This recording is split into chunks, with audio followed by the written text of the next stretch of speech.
Bien, lo primero que hay que hacer es ingresar a la página principal del Servicio de Impuestos Nacionales. Vamos a ingresar acá. Y vamos a empezar por lo básico. La manera de ingresar a la oficina virtual es haciendo PIN en este pequeño logo, y tenemos estas opciones dentro de la oficina virtual. Las más importantes para el tema de declaraciones o para el tema del trabajo, si quieren como tal, son el sistema de facturación virtual, las declaraciones juradas, que es la que más van a usar, el de trámites tributarios, que tienen estos enlaces, donde el de portal de trámites tributarios, es el más importante, y luego el de Sistema Integrado de Administración Tributaria o el SIAT. Esto para el tema del servicio al contribuyente, que son las que más vamos a usar, en el sentido de que con estas realizamos las declaraciones mensuales, que es la principal razón por la cual nosotros estamos realizando este taller, para poder realizar esas declaraciones. Por otra parte, tenemos los servicios al ciudadano. Estos, si bien no son necesariamente excluyentes con respecto a los servicios al contribuyente, sí son independientes. Lo primero que tenemos en acá, y lo vamos a hacer primero esta parte del servicios al ciudadano, porque son las más sencillas, si quieren, o las más directas. Empecemos con esta, que es la certificación de no tenencia del NIT o NIT inactivo. Hay que entender esto de esta manera. Esta opción, si ustedes quieren denominarla así, es para efectuar o para poder validar la información que tiene Impuestos Nacionales respecto a la identificación tributaria como tal, es decir, si nosotros somos o no somos contribuyentes, ¿sí? Tenemos que poner acá el carnet, la fecha de expedición, la fecha de nacimiento,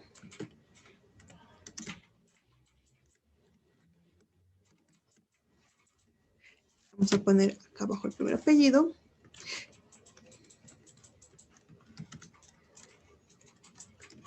vamos a poner los nombres, y acá vamos a poner el código CAPTCHA.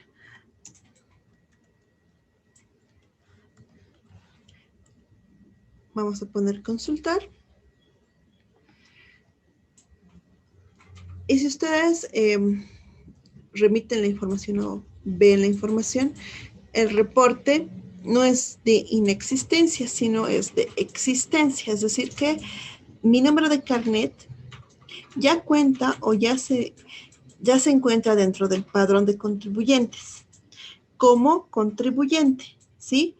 No como dependiente.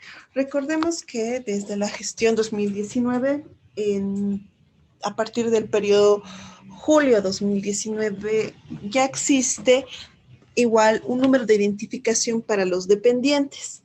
Este número de identificación es para generar o para hacer el llenado de la planilla tributaria, y mediante esta realizar la declaración del 608, ¿sí? Que es de manera mensual.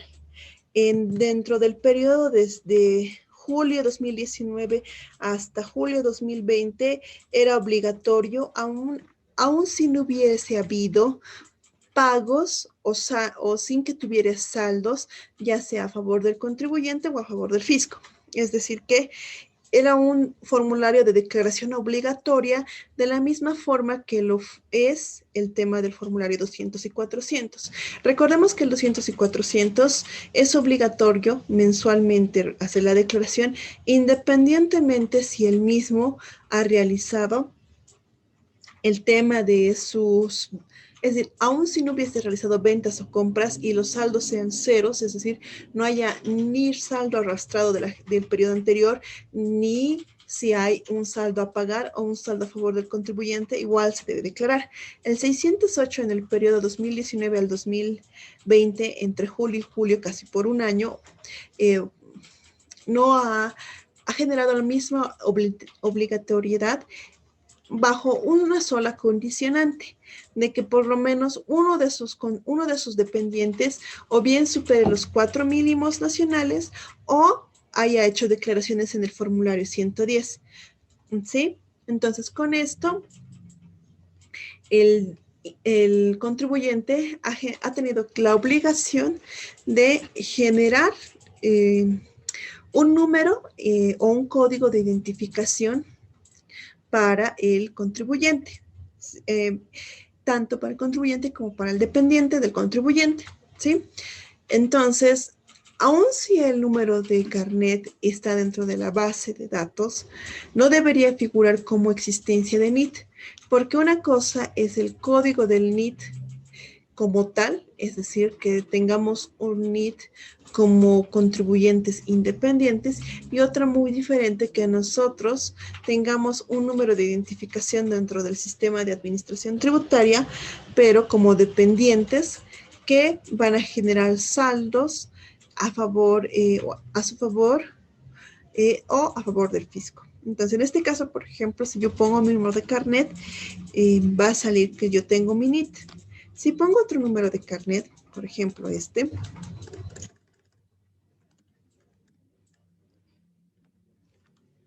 es el mismo lugar de expiración. Y tiene que poner si es un mes esa, de esta manera. Ponemos el apellido.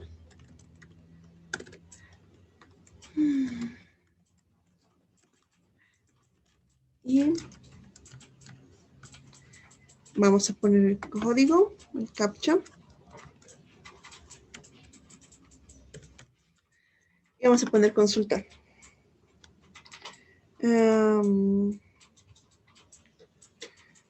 Vamos un momento otra vez a hacer esto.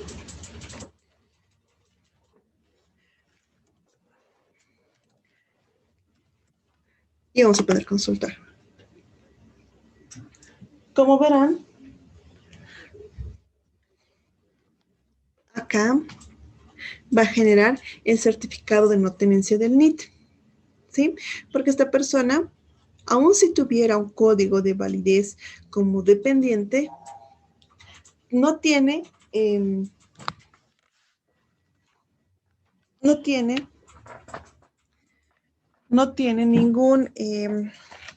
ningún número de identificación tributaria a su nombre.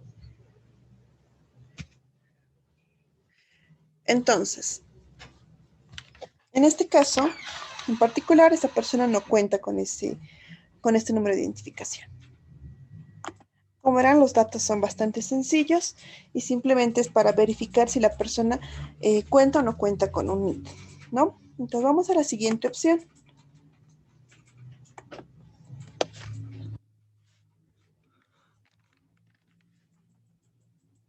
La siguiente opción es para ver el estado de cualquier número de identificación tributaria.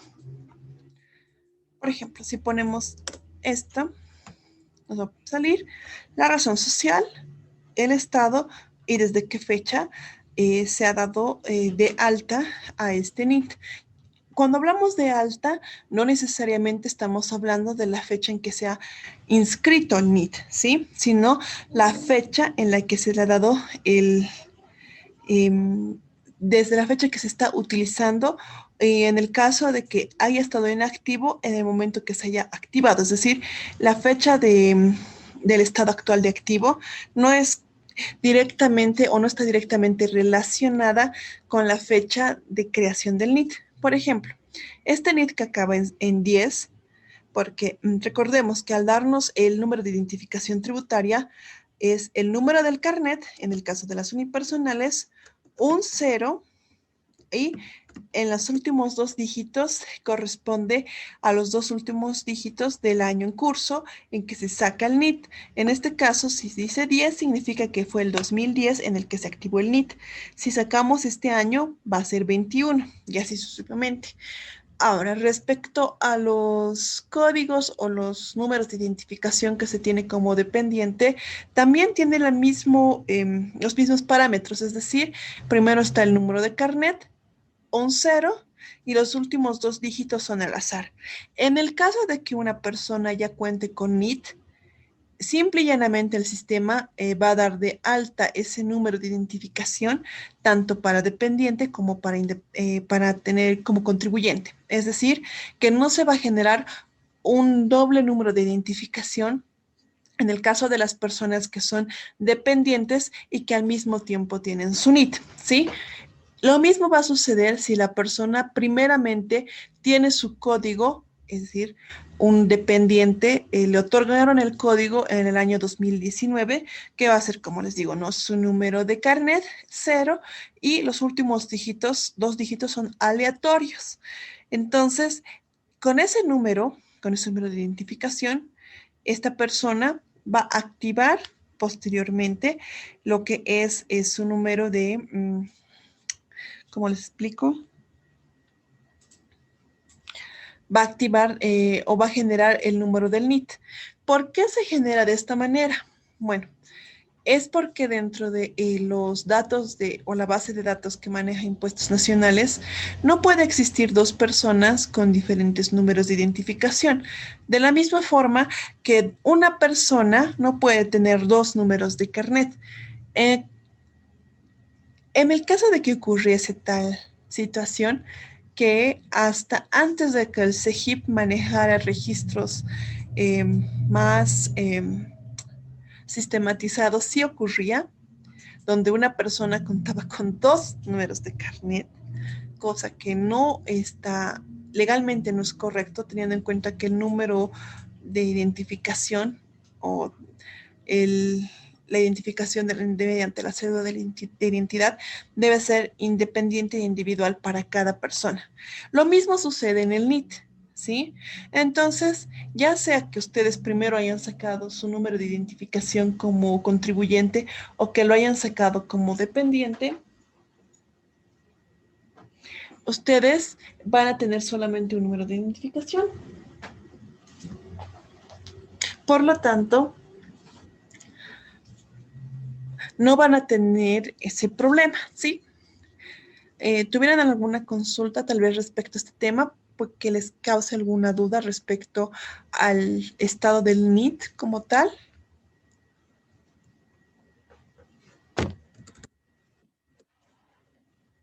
Tal vez ustedes me quieran dar algún NIT para ver, para consultar que su estado sea activo.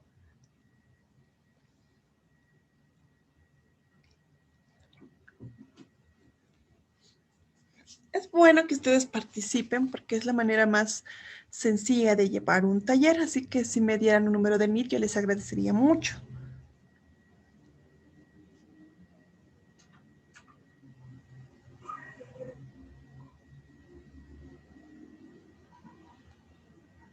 ¿Sí?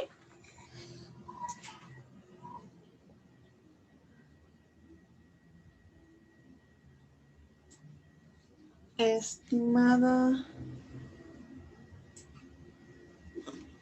Ya. A ver, pongamos otro ejemplo, por ejemplo, este es el número de mi NIT. Como verán, da mi razón social, que es mi nombre, el estado y la fecha en la que está activo. En mi caso, por ejemplo, de mí está activo desde la fecha en que yo he dado o activado o iniciado el trámite para obtener mi NIT, que es la gestión 2016. ¿Sí? Pongamos otro ejemplo. Es del mismo año que la otra persona y de la misma forma ha habido un periodo de inactividad y por lo tanto a partir de 2013 se le ha dado por activo. Ahora, vamos a la siguiente opción.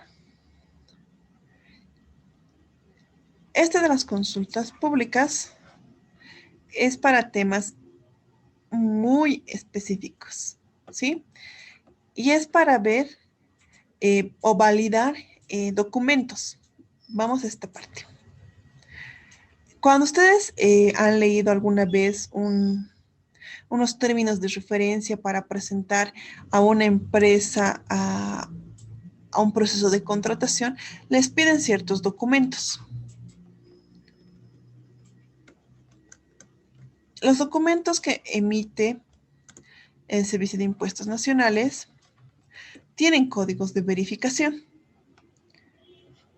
que están en la parte inferior. Por ejemplo, este certificado de inscripción, que es de mi persona, tiene un código, como ustedes han visto, en la parte inferior izquierda, que habla sobre un código. Si ustedes piden ese tipo de documento, tienen que ingresar acá el número de la persona, del contribuyente que está dándoles el documento.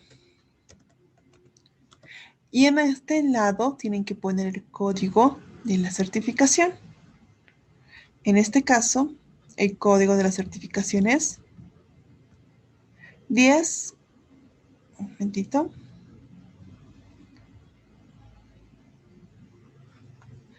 aquí abajo, ¿no? 10.484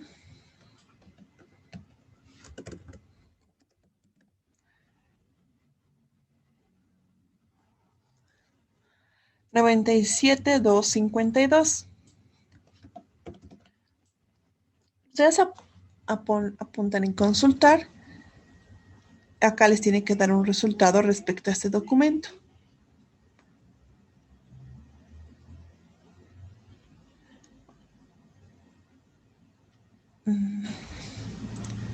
Vamos a revisar que el código sea el correcto. Muy bien. En un segundo. Vamos a copiar directamente.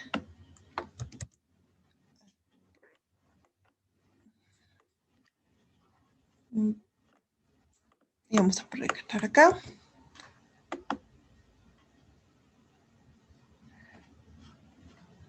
Ya, si no, vamos a apretar lo siguiente. Vamos a, si no, hacerlo con el código de seguridad.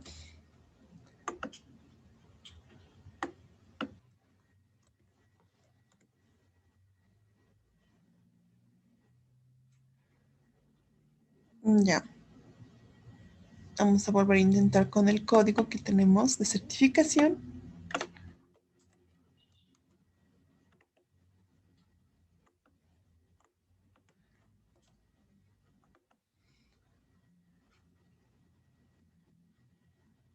Acá en el resultado tendría que emitirse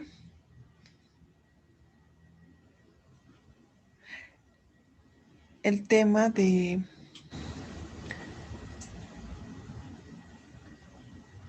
la validez del documento. Vamos a intentar con otro documento que sea más reciente. Este, que es de abril.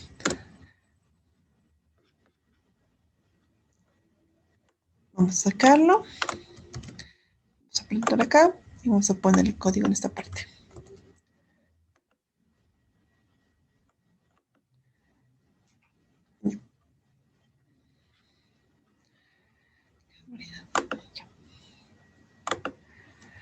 Vamos a buscar otro certificado y vamos a hacer lo propio.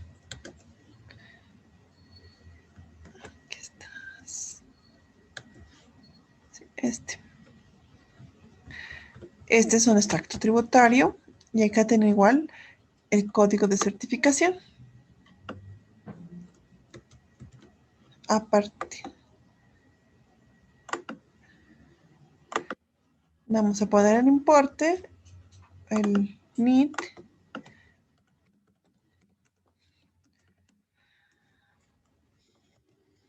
Y vamos a poner consultar. Acá está.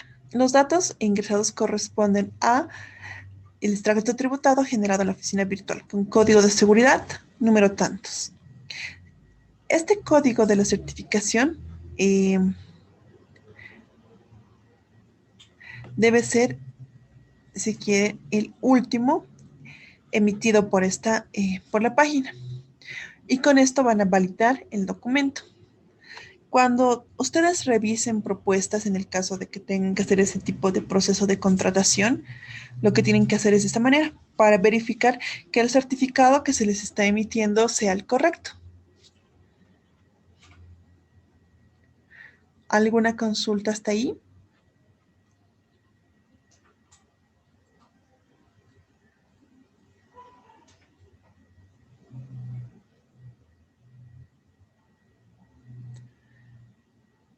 En el caso de la segunda opción,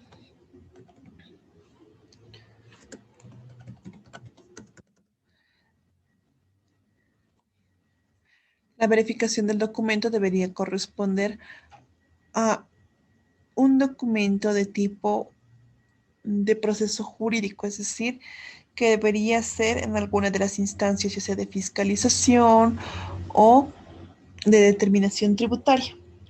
Cual fuera ese el caso. En este caso, por ejemplo, si nosotros ponemos el mismo número de código de verificación y el código del NIT, no nos va a salir ningún tipo de documento. ¿Por qué? Porque ese documento es una certificación directa. No es un documento emitido de manera unilateral, si quieren, o de manera activa por parte de impuestos nacionales. Por lo tanto, la misma no se encuentra en el tema de área jurídica y por lo tanto no se corresponde a un documento jurídico como tal. ¿Sí? Entonces, por eso es que no podemos validarlo de esa manera. Ahora, tenemos el siguiente que es el verificador de facturas. Podemos poner de esta manera y verificar el número de la factura. Déjeme un momentito, voy a buscar una factura.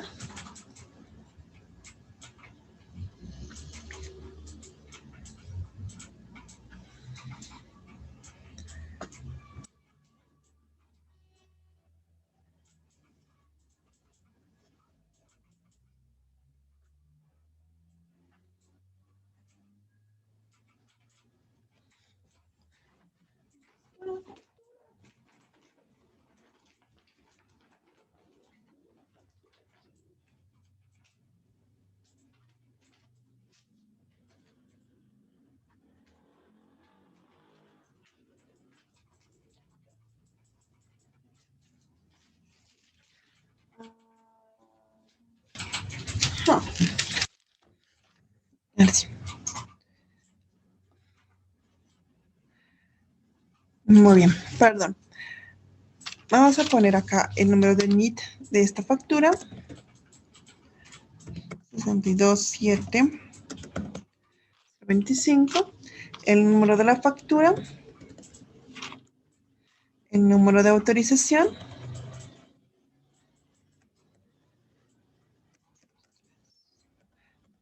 8442. La fecha de emisión, en este caso, es de diciembre del año pasado.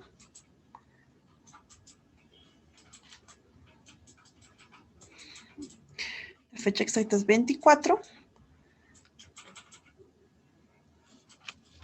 NIT del comprador está en cero. El total es de 266,50.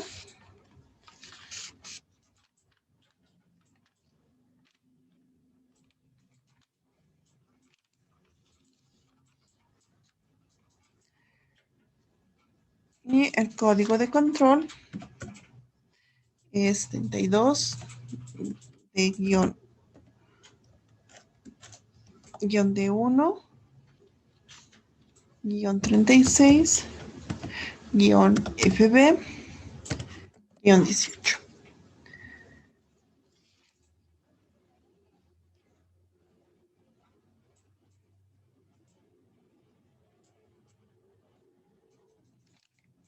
Luego viene acá el código CAPTCHA, que es 3D QZ9D. Podemos verificar.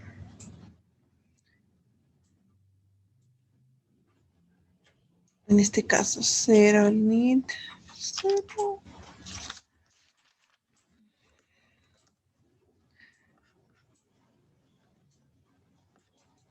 Deme un segundo, voy a buscar otra factura que sí contemple el NIT.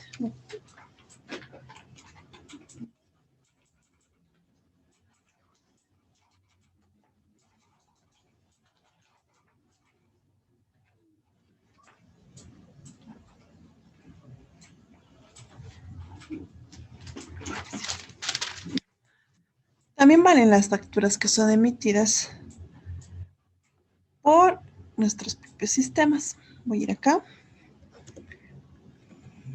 Ventas. Vamos a ver acá, factura de compras. Y vamos a poner los datos de esta factura. En este caso, vamos a ponerlo en pantalla compartida para que puedan ver cómo vamos a hacer la copia de los datos.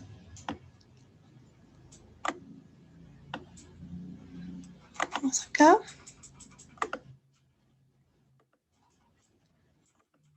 De esta manera.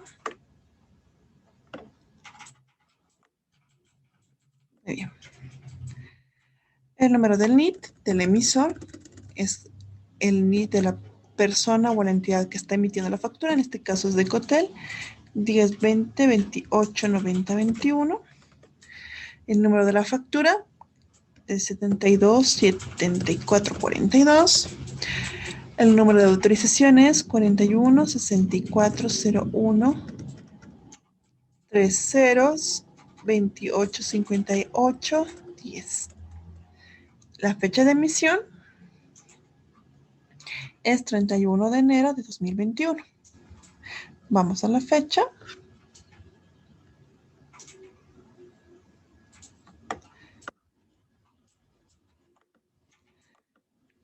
Vamos a enero 31. El NIT del comprador, en este caso es 39 36 76. El total, en este caso, de esta factura es 23,60 centavos. El código de control es 89 94 56 89 94 66 56. Y el código CAPTCHA, que es el que se encuentra en la página.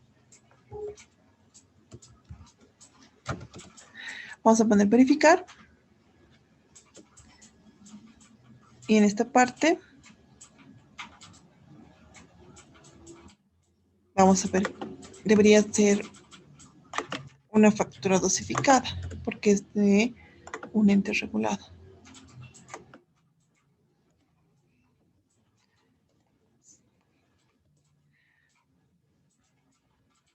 Y en este caso nos sale esto, ¿no? Que los datos no corresponden a una factura previamente dosificada por el Servicio de Impuestos Nacionales. Lo cual indicaría que esta factura no es válida ante impuestos. Vamos a hacerle verificación con otra factura. Sí, es eso, no hay más.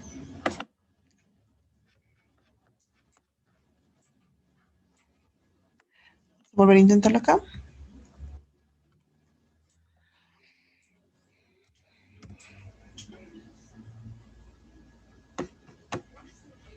Ya, vamos a hacer la verificación con otra factura.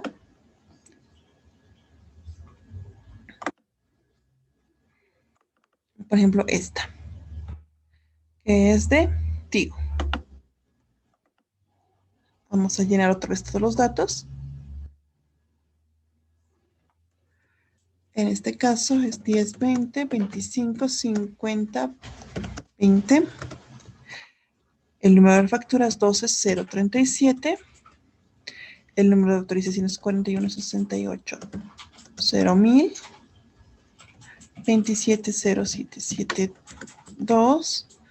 La fecha de emisión es 29 de julio del 2020.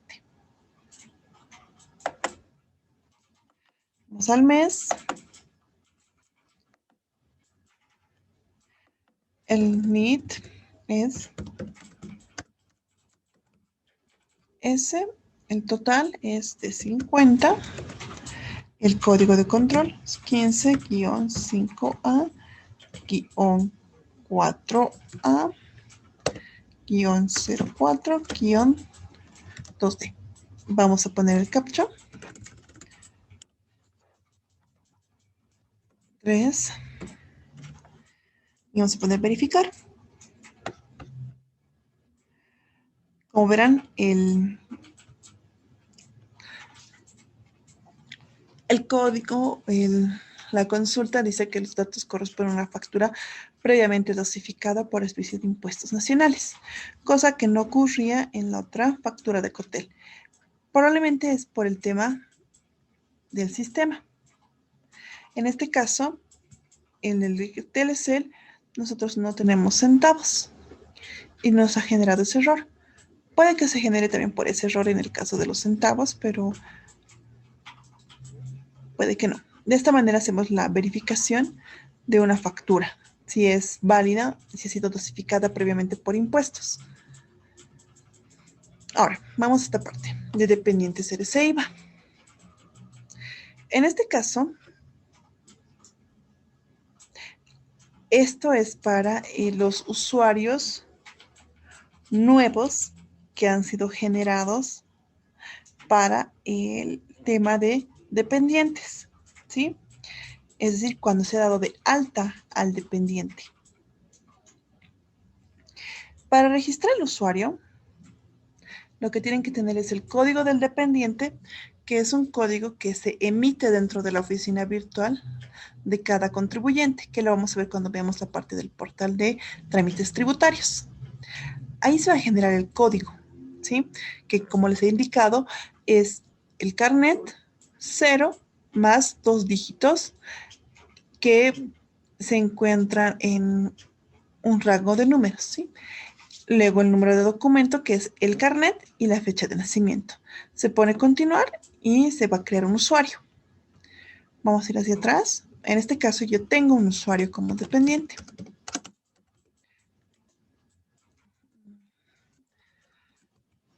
Voy a poner acá en mi caso se me ha dado de alta como dependiente y el número es el mismo que en el caso de mi NIT, es decir, mi carnet 0 y los dos dígitos, que en el caso de las personas que no tienen su número de identificación tributaria va a ser un número aleatorio. En mi caso, que tengo un número de identificación tributaria, va a ser el número que tengo o obtenido como parte de mi ingreso, ¿no? Ponemos acá el código e iniciamos sesión. Esto, por ejemplo, en esta parte, dentro de las opciones de la oficina virtual, solo me permite sacar la certificación de traslado RC-IVA y el certificado de uso de RC-IVA. El certificado de traslado le sirve al dependiente en el caso de que se esté retirando del trabajo, es decir, en el caso de que el dependiente esté siendo desvinculado o haya decidido desvincularse por la obtención de otro trabajo, en cuyo caso, desde la gestión 2019, su saldo a favor como contribuyente por crédito fiscal no se pierde. Esa fue, si quieren, la razón por la que se han generado esos códigos de identificación de todos los dependientes. Es por el tema de que no se va a perder, aun si uno se retira del trabajo, el saldo del crédito fiscal. Antes, cuando nosotros nos retirábamos de un trabajo, si nosotros teníamos saldo a favor por las facturas que se habían descargado en el 110, nosotros perdíamos ese derecho de presentar, o mejor dicho, de poder recuperar ese saldo o de mantener ese saldo en el siguiente trabajo al que nosotros nos presentemos. Es decir, que una vez que nosotros nos retirábamos, ese saldo desaparecía. A partir de julio de 2019, la figura cambió con la resolución normativa de directorio que dio de alta la versión número 4 del 600, no, la versión número 3 del 608 en su momento y la planilla tributaria versión número 3. Ese saldo nunca más se va a perder. Ese saldo lo vamos a poder seguir arrastrando en los diferentes empleos que tengamos. Una vez que nosotros nos desvinculemos, debemos ingresar a esta página como dependientes e ingresar a esta parte. Y aquí hacemos el certificado de traslado del RCIVA, que se ve similar al certificado de inactivación. Tiene un código QR y está identificado el saldo efectivamente declarado en la planilla tributaria, versión número 4, mediante la oficina virtual, enviado de manera mensual, del último mes en el que se ha realizado la baja del dependiente. En el caso de la certificación del uso, en este caso, por ejemplo, yo he dado de alta como si fuera parte de mi propia entidad. En este caso, por ejemplo, dice, no se encontraron saldos a favor o no se tiene registro de su desvinculación para ese agente de retención. Es decir, que para ese agente de retención en particular yo sigo siendo parte de sus dependientes o en su defecto no tengo saldo a favor, lo cual en este caso es que no tengo saldo a favor.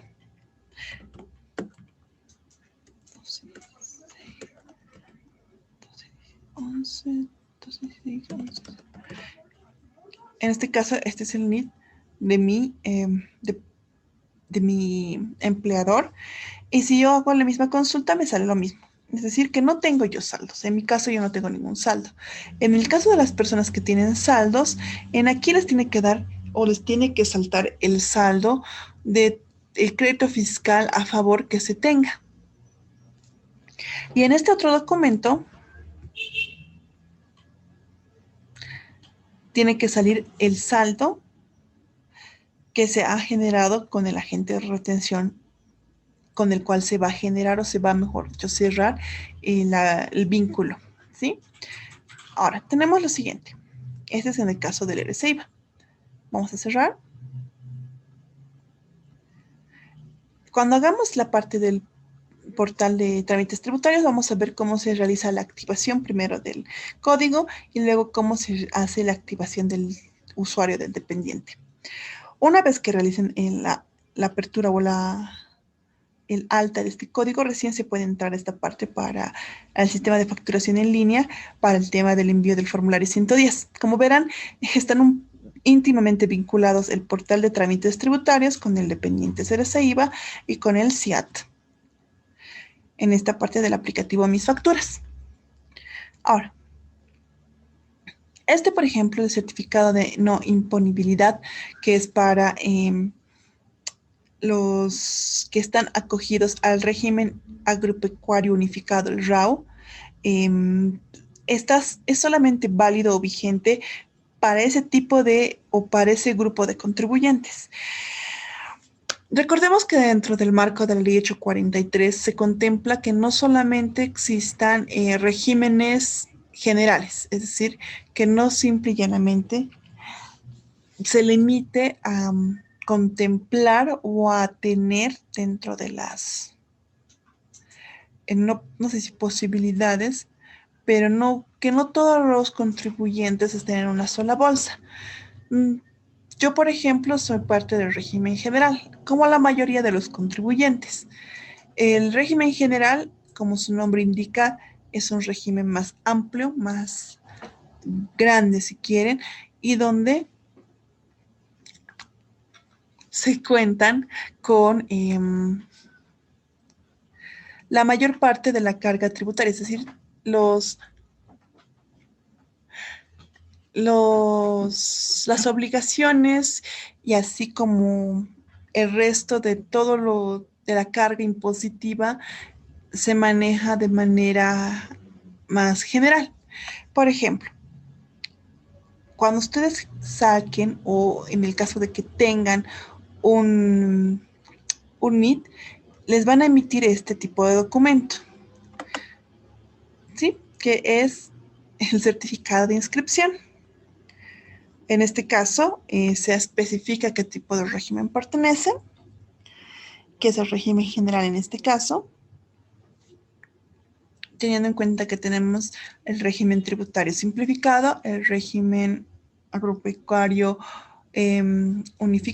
unificado y el RTS, que es el régimen especial para transporte. En este certificado se hace una estipulación del régimen al que corresponde cada entidad o cada NIT, el tipo de empresa que es, el número, a quién corresponde, cuál es la razón social, cuál es el estado del mismo, la fecha de inscripción, el mes de cierre, a qué dependencia corresponde, cuál es el municipio y el domicilio fiscal. También hace una alusión al tipo de actividad que se realiza, la actividad principal, la fecha de inicio de esa actividad principal, así como las actividades secundarias que se hayan registrado. Y en la parte de acá abajo figuran las obligaciones tributarias. Los del régimen general tienen que cumplir con estas 4 obligaciones tributarias de manera obligatoria, cumpliendo ciertos parámetros, por supuesto. El formulario 200 que corresponde al IVA, el formulario 400 que corresponde al IT, el formulario 500 que corresponde al IUE, el formulario 608 que corresponde al RCIVA. ¿Sí? Dígame, Mariela. ¿Tiene alguna consulta tal vez?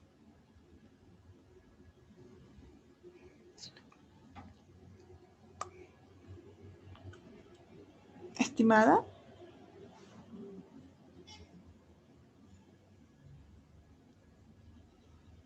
Ok. En el caso del RAU, los códigos de los impuestos van a cambiar, ¿sí? Y para poder sacar el certificado de no imponibilidad, debemos ingresar de esta manera. El régimen agropecuario unificado, así como el régimen tributario simplificado y el RTS, son regímenes que, si bien tienen una carga tributaria de manera trimestral, no contemplan o no generan los mismos formularios que el régimen general. Y en el caso muy específico del régimen agropecuario unificado, el RAU, no tienen o no, o como parte de un incentivo a la producción, sobre todo agrícola, porque a ese rubro o a ese sector se debe circunscribir lo que es el régimen agropecuario unificado. Lo que corresponde a sus ingresos van a considerarse como no imponibles. Entendiendo que en su definición el tema de imponible o no imponible está destinado o está centrado al tema del ingreso como tal.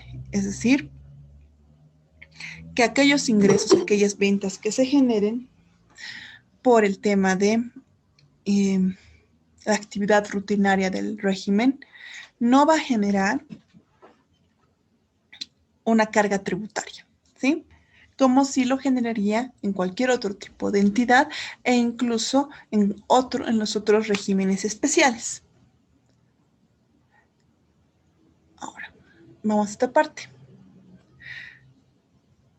que es la del tipo del registro beneficiario RE-IVA, que es la restitución del crédito fiscal que se ha decretado en busca de que las personas que realizan actividad de compra y venta en el mercado formal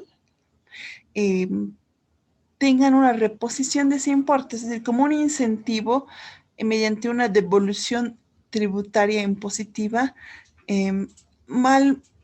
al estilo de otro tipo de sistema tributario. Es decir, si bien la idea que se plantea en este registro o este decreto parece muy novedosa y muy nueva, en realidad hay otros países que también manejan esto, solamente que ellos generan de manera muy diferente ese tema. Es decir, que la restitución o la devolución de ciertas cargas tributarias se realiza como cualquier empresa una vez al año al finalizar el periodo fiscal, y en esa se declaran nuestros ingresos y nuestros egresos, así como el valor patrimonial, y se genera una serie o una devolución, si quieren, tributaria.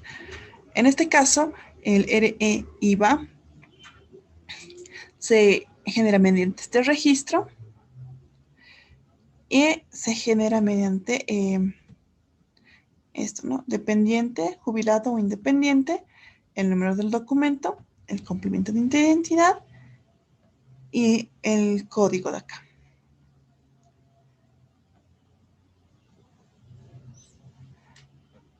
Podemos sacar esto por una persona. Vamos aquí a sacar el número de esta parte. Vamos a hacerlo acá. 39, 36, 76. En este caso no tiene complemento de identidad porque eso solo se genera cuando la matrícula. No me falta acá ese dato. Sin este dato no puedo generar. Por acá se pone, debería ponerse matrícula. Vamos a poner acá este dato. Necesito eso. Ya. Vamos a registrar en otro momento. Pero esto es por fuera de lo que es el manejo, ¿no? Esto es para lo que es el RE, beneficiarios. Ahora, eso es para el tema de todo lo que es servicios al ciudadano. Desde la consulta o la certificado de no tenencia del NID hasta el registro de beneficiarios RE IVA. Vamos a esta parte, que es para nosotros lo que vamos a realizar más.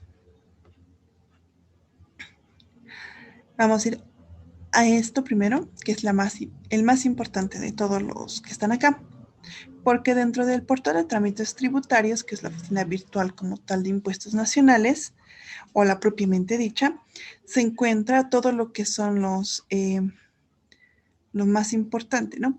Es decir, donde se encuentra, si quieren, los links hacia tanto declaraciones, buzón tributario y el mismo sistema de facturación virtual.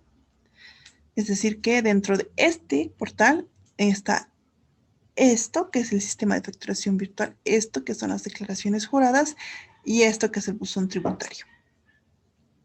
Vamos a ingresar acá. Vamos a ingresar con mi NID, aceptar el usuario. Vamos a poner acá el CAPTCHA. Vamos a poner aceptar.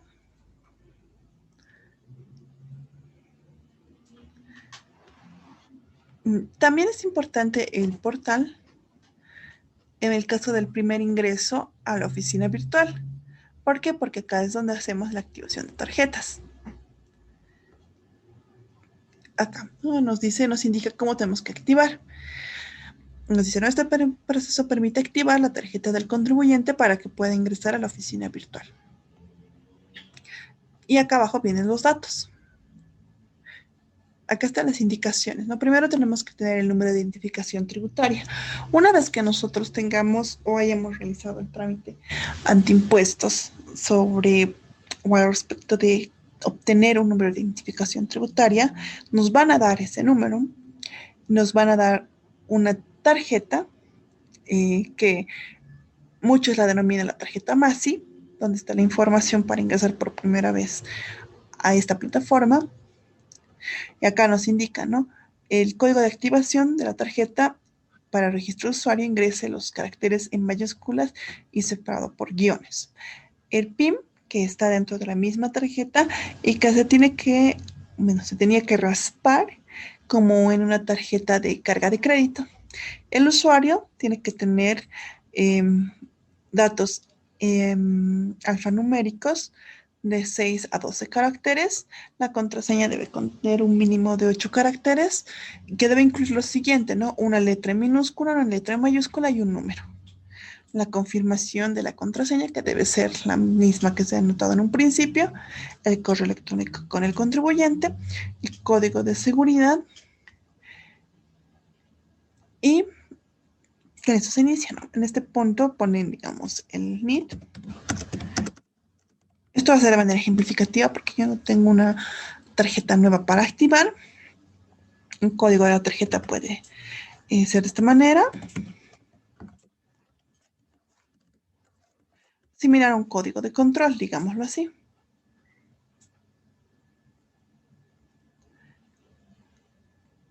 El PIN, que va a estar generado dentro de la misma tarjeta, que va a ser números. Y el usuario va a depender de ustedes. En este caso yo puse este usuario.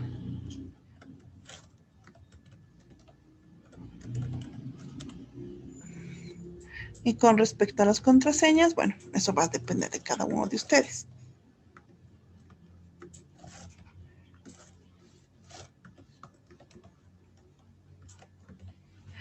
Lo único que tienen que hacer es poner esa contraseña y poner la misma contraseña también abajo.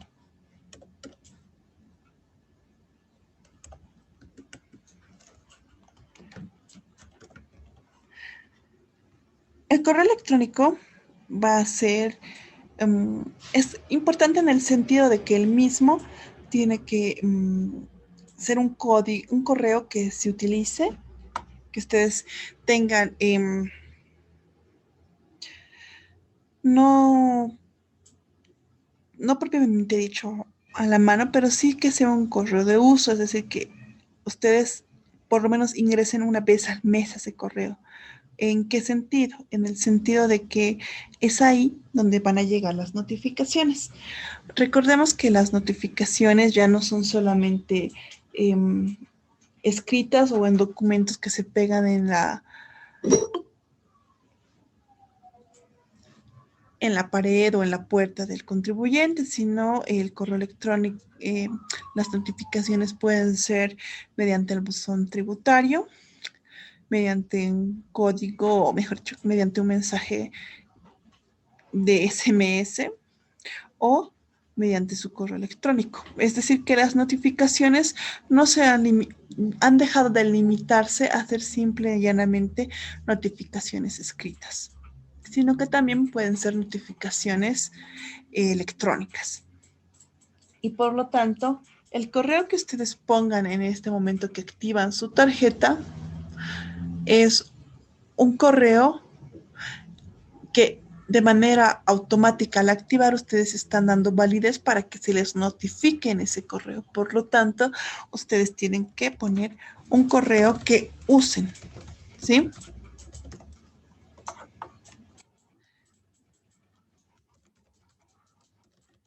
Luego ponen el código CAPTCHA y ponen aceptar. En este caso no va a generarse el proceso porque yo ya activé esa tarjeta, pero esos son los pasos que se deben realizar para activar una tarjeta. Una vez que activan la tarjeta van a resultar en esta página, que es mi oficina virtual, mi agenda. En este caso tengo mis fechas de declaración. Me dicen que tengo 2 notificaciones en el buzón electrónico sin leer. Me da esta opción para el registro de mi actualización de mi correo electrónico. Y en este caso, en la parte de abajo, como les decía, ¿no? Tenemos el portal a las declaraciones juradas, el portal al buzón tributario y el portal al sistema de facturación virtual. Como ustedes verán, este y este ya se encuentra dentro de este portal. El único que no se encuentra es el SIAT como tal. Esta parte operativa la vamos a ver conforme vayamos realizando el llenado del 605, ¿sí? Vamos a procurar de que cuando hagamos el tema de la instalación del SIAT y del facilito sea ágil y rápido, porque yo comprendo que eso es algo principal para un taller de este tipo de aplicaciones. Bien, Pero no solo nos sirve para hacer enlaces directos, sino que en la parte de arriba nos dan una identificación del contribuyente. El usuario, que es el usuario que se le ha destinado con el que se ha activado, el NIT, la identificación de la razón social, la categoría a la que se pertenece. Esta categoría fue determinada precisamente en el periodo 2016, cuando salió la AND que regula el sistema de facturación virtual y que habilita específicamente los tipos de facturación que pueden existir en el país. Recordemos que en el país existen una serie de facturas autorizadas o permitidas en el mercado. Las facturas manuales, que fueron las más o eran las más comunes, las electrónicas computarizadas y las electrónicas online, y luego están las facturas por oficina virtual, las facturas por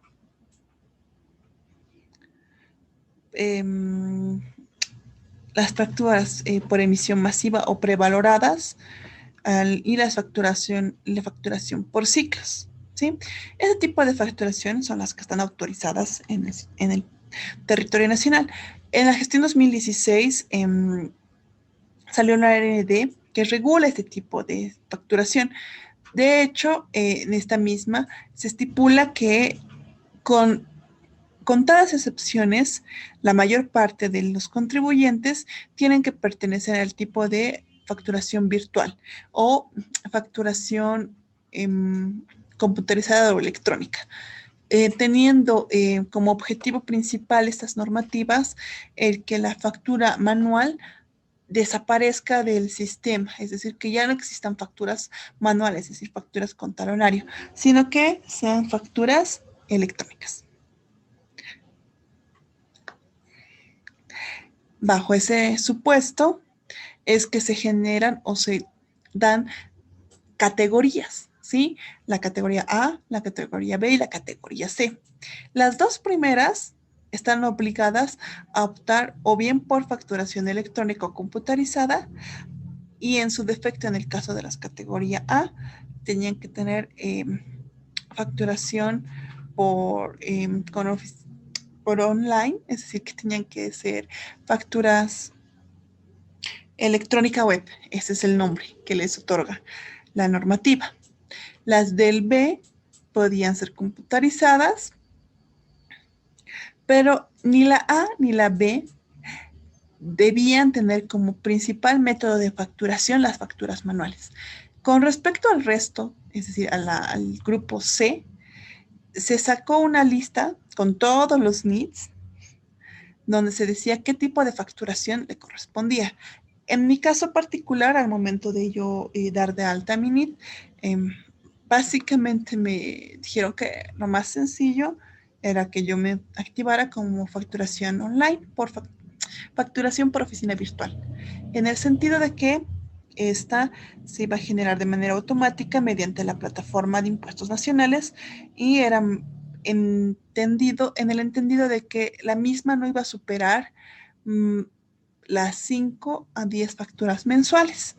Como era mi caso, yo lo acepté, además que para mí era más sencillo no tener que sacar dosificación cada 6 meses de un talonario de facturas, y porque yo realmente no iba a facturar más de 5 facturas al mes. Entonces, para mí era mucho más conveniente mantener mi facturación de esa manera. Sin embargo, dentro de este resto C, existe un gran número de contribuyentes pequeños.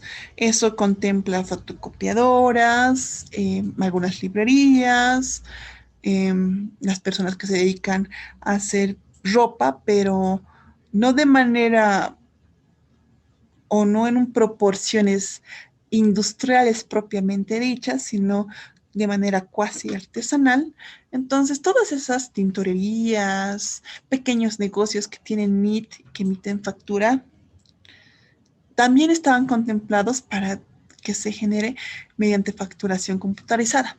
De hecho, dos de las personas que conozco que están manejando los impuestos de manera directa, les habían, en la primera instancia, cuando salió la RND, que fueran y que eran parte del resto C, pero sin embargo que pertenecían al sistema de facturación computarizada, lo cual implicaba dos situaciones. La primera, que tenían que tener un equipo, es decir, una computadora, y adicionalmente comprarse un software autorizado, obviamente, que cumpla con los parámetros y los requisitos que impuestos requiere para cualquier software que emita factura, y adicionalmente tener conexión a, a Internet en el caso de que tuviera el sistema se manejara mediante facturación con algún tipo de backup externo.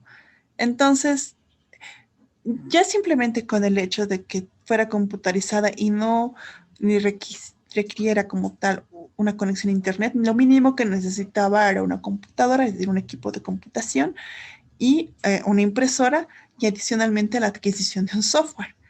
Como comprenderán, en ese momento la Cámara de Microempresarios de Bolivia salió a protestar en el sentido de que sus afiliados eh, poco menos podían cumplir con todas las obligaciones tributarias, generando mediante esto la adquisición de servicios de un contador, porque muchos del mercado o de los pequeños empresarios que para poder ingresar a las pugnas de propuestas necesitaban su NIT, entonces tenían que contratar a un contador para realizar sus declaraciones mensuales, porque ellos no podían realizarlos de manera independiente, ¿no? Entonces, ellos aducen, y están en lo correcto, de que sus agremiados no tenían, primero, los conocimientos para realizar ese tipo de procedimiento.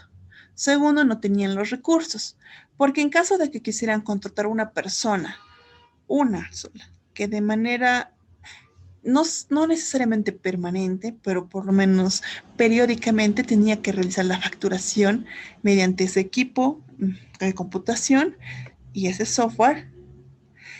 Eso incluía no solamente una inversión en un equipo, en un activo fijo, sino también un gasto constante para que una persona realizara ese trabajo. ¿Por qué? Porque sus agremiados no podían realizar eso. De hecho, la misma razón por la que eh, Impuestos quería formalizar esto era porque no, las facturas manuales ciertamente generan eh, cierta desconfianza, ¿no? Porque da la opción a emitir facturas luego de que se ha acabado, digamos, el periodo. Digamos, si no se ha facturado en un talonario facturas a esta fecha, podemos seguir facturando como si fuera abril. Entonces, bajo ese precepto es que Impuestos quería regular de esa manera.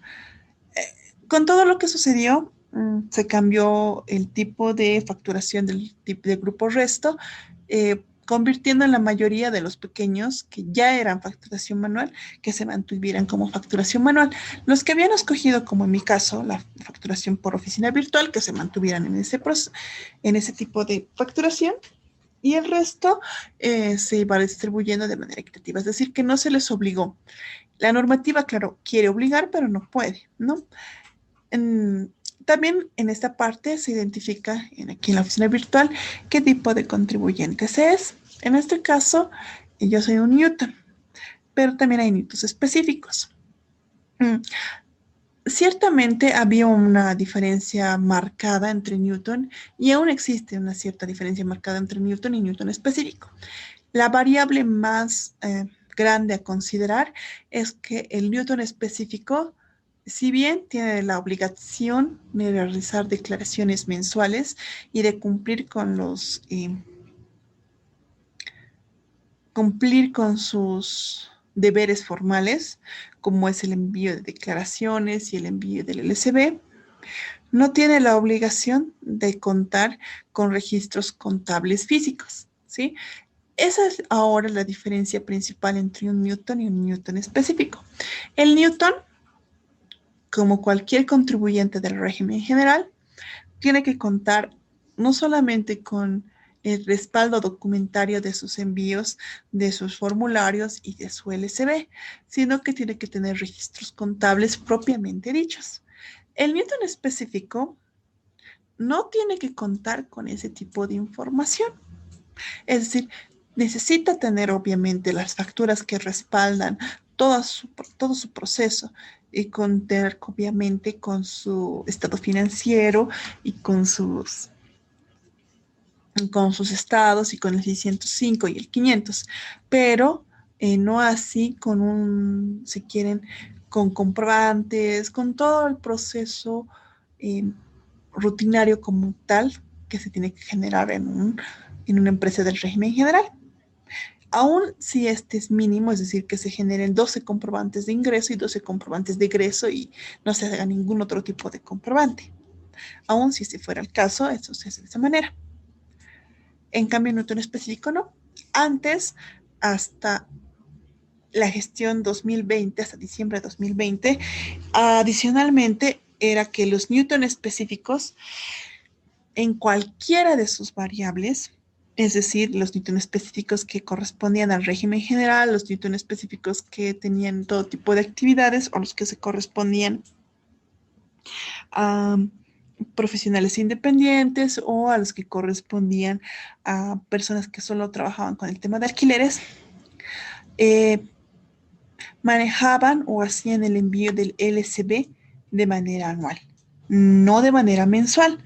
Los Newton manejamos el envío de LCBs, libros de compras y ventas, de manera mensual, mientras que los que corresponden al Newton específico hasta diciembre de 2020 tenían que hacer solo la declaración de manera anual. A partir de diciembre de 2020, mediante una LLD, esto cambia, estipulando que todos los Newton específicos y Newton, tienen que realizar el envío del LCB conforme a sus declaraciones. Es decir, si declaramos abril, tenemos que enviar el LCB de abril, ya no de manera anual.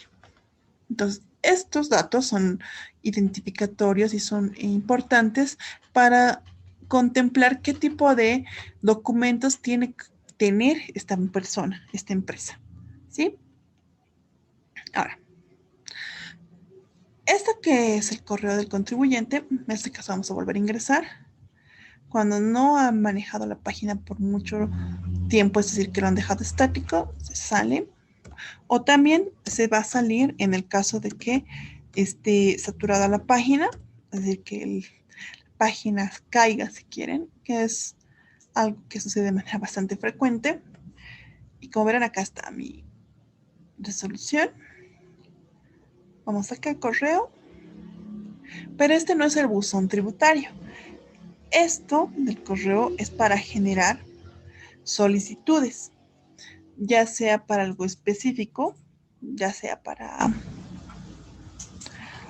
temas de algún tipo de fiscalización que quieran responder, o para el tema de, en el caso de los que manejan exportaciones, para solicitar la revisión ex ante de las facturas que corresponden a todo lo que va a ser los CDIMS. Los CDIMS son certificados de derecho impositivo.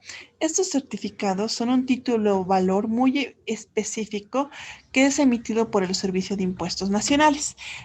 Este en particular es un documento que tiene la validez del dinero, pero solamente para el pago de impuestos. Y hay dos formas de solicitar o de obtener este derecho. Una es que nosotros hagamos una revisión ex post, ¿sí?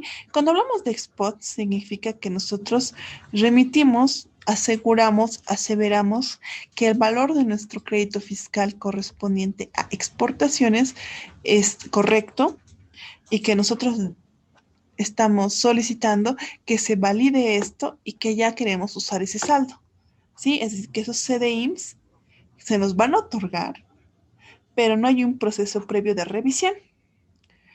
Ahora, en segunda instancia está el ex ante, que es el más recomendado. ¿Por qué?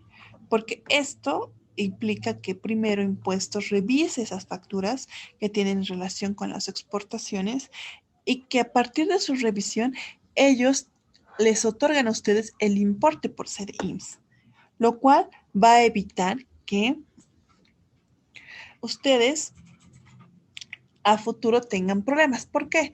Porque los CDIMSS, al ser un título o valor que es una devolución del crédito fiscal, al nosotros asegurar que, digamos, de nuestro crédito fiscal que mayores, por ejemplo, ¿no? Pueden ser 1.000 bolivianos, esos 1.000 bolivianos son nuestro derecho. Como hemos solicitado ex ante, estamos utilizando esos 1.000 bolivianos y podemos haber deducido en varios periodos ese crédito fiscal, ¿sí? Como dinero, es decir, en vez de pagar la diferencia, hemos pagado con eso, pero resulta que cuando nos hacen la revisión de esos 1.000, no nos están validando los 1.000, sino nos están validando 900 bolivianos de esos 1.000. Entonces, esos 100 que hemos validado y que hemos usado, si es que se han usado en declaraciones, van a corresponder a una deuda tributaria. ¿Por qué? Porque esos 100 no deberíamos haberlos utilizado. Entonces van a generar interés, multa y recargos. Entonces, es mejor siempre ex ante, en el sentido de que nos van a revisar, nos van a decir cuánto es el importe y si corresponde o no corresponde. ¿Sí? Ya. Entonces, esta parte del correo del contribuyente es para eso, es para solicitar procesos o procedimientos específicos. Ahora, ya van a ser las 8:30. Mañana vamos a continuar con la parte de usuarios, luego vamos a ir a la parte de contraseña y luego vamos a ver todas las opciones de esta parte de acá. Por favor, sus nombres al grupo de WhatsApp y en un rato más yo les voy a pasar al grupo de WhatsApp el formulario Google, donde quiero que me pongan el correo electrónico Gmail para el ingreso al Classroom. También les voy a poner el tema del código del Classroom que se va a crear para la materia. Nos veríamos por favor el día de mañana. Muchas gracias por su atención y si tienen preguntas o si tienen alguna duda, mañana las resolvemos.